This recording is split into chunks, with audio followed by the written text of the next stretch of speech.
লন্ডনে কেলক কলেজ কাণ্ডে মমতা বন্দ্যোপাধ্যায়কে হেনস্থার অভিযোগে সোশ্যাল মিডিয়ায় সরব হলেন তৃণমূল সমর্থকরা। একটি পোস্ট করেছে ফ্যাম বা ফিয়ারলেস এআইটিসি মেম্বার্স। সেই পোস্টে বলা হচ্ছে, কুকুর বিড়াল মারবেন না, সুজন সেলিমকে পেলে ছাড়বেন না। এই পোস্ট করে সরব হয়েছে ফ্যাম বা ফিয়ারলেস এআইটিসি মেম্বার্স।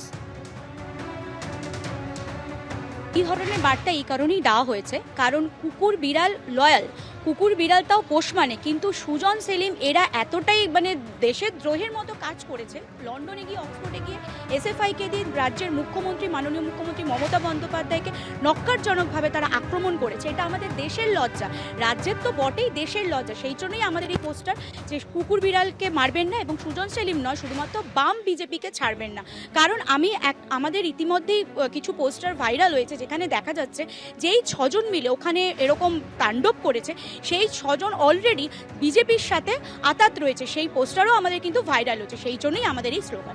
বোঝা যায় যে এসএফআই কতটা বা সিপিএম যে কতটা এই দেশ বিরোধী, সেটা বোঝা যায়।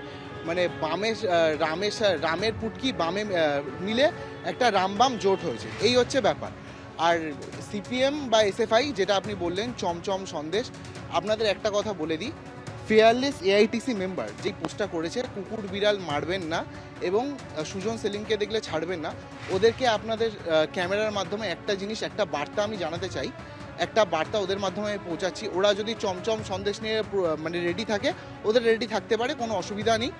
কিন্তু এই যে হলুদ বাহিনীর যেই আগুন রয়েছে, হলুদ বাহিনীর এই আমাদের যেই উর্দিতে, ঠিক আছে, ওরা যদি চমচম সন্দেশ নিয়ে প্রস্তুত থাকে, ওদেরকেও একটু সাবধান করে দিই আপনাদের মাধ্যমে, যেই হলুদ আগুনের সাথে যেন ওরা পাঙ্গানা নিতে আসে, তাহলে সেটা কিন্তু এই আগুনের তেজ ওদের দিকেও ধেয়ে যাবে। আর ফ্যামের করা এই পোস্ট নিয়ে সুজন চক্রবর্তী আবার কটাক্ষ করে বলছেন যে আই ডোন্ট মাইন্ড, লিখতে দিন, এটাই ওদের কাজ, ওদের সংস্কৃতি, এসব লিখে ওরা দাম পাবে তাই লিখছে। কি বললেন শুনুন। আমি কে ফেম তা আমি জানি না, কিন্তু কি একটা ফেম বা ফার্ম কিছু একটা দেখছিলাম, তারা অভিষেক ব্যানার্জির সর্বাধিনায়ক নাকি অধিনায়ক এসব কি করছিলেন। তারপরে কারা আবার ওই রকমই একটা মহানায়ক না মহানায়িকা তাও বটে করলো। তো যারা অধিনায়ক অথবা মহানায়কের খোঁজ রাখে, তারা ছাত্রদের তো বা যুবকদের তো বা সাধারণ মানুষকে তো কুকুরছাওয়াল বলেই মনে করবে। এটাই ওদের কাজ, ওদের করতে দিন, এটাই ওদের কাজ, ওদের করতে দিন। কে কোথায় কি লিখেছে, কার নামে, আমার নামে না সেলিমের নামে, আই ডোন্ট মাইন্ড, কাউন্টই করছে না। তো অসম্ভব কিছু লোক আছে, ওইসব লিখলে হয়তো দলের মধ্যে কারোর দাম ঠাম বাড়তে পারে, তার প্রচেষ্টা বলে আমি মনে করি। প্রশাসনের কড়া হাতে দেখা উচিত, এসব জিনিস প্রশ্রয় দিতে নেই, দিলে সখাদ্য শরীরে ডুববে ওরা। আর ফ্যামের এই পোস্ট নিয়ে কুণাল ঘোষের মন্তব্য, তৃণমূলের তরুণদের আবেগে ধাক্কা লেগেছে তাই এই পোস্ট করেছেন। এবং তিনি আরো বলছেন যে 26-এর নির্বাচনে বাংলার মানুষ জবাব দেবে। পাল্টা সিপিএমকে নিশানা করেছেন কুণাল ঘোষ, শুনুন। যদি সমর্থকরা দেখছেন যে বিদেশের মাটিতে আমাদের মুখ্যমন্ত্রীকে অকারণ বাধা দিয়ে নাটক করছে কয়েকজন, এ তো প্ররোচিত করা, ফলে ছেলে মেয়েদের আবেগে লেগেছে। আমরা হিংসা, পাল্টা, এই নিয়ে মারধর এসব ভাবছিও না, আমরা এসব সমর্থনও করি না। কিন্তু যদি আমাদের তরুণ তুর্কিদের আবেগে লেগে থাকে যে ওখানে আমাদের মুখ্যমন্ত্রীকে বলতে বাধা দেওয়ার চেষ্টা করছে, বাধা তো দিতে পারেনি, চেষ্টা করছে, আর প্রশ্নোত্তর পর্বের জন্য অপেক্ষা না করে ডিস্টার্ব করছে, উত্তপ্ত করছে, বাংলাকে অপমান করছে, তা আমাদের তরুণ তুর্কিরা সেই জায়গায় সোশ্যাল মিডিয়ায় রিয়াক্ট করেছে। তো আমি তো তার মধ্যে কার্যক্ষেত্রে তো তারা কিছু করেনি, তারা একদম নেতৃত্বের কথা মেনে শান্ত সংযত। আমরা জানি বাংলার মানুষ এই সব কুৎসার জবাব 2026-এর বিধানসভা নির্বাচনে দিয়ে দেবেন। শূন্য পার্টি শূন্যই থাকবে।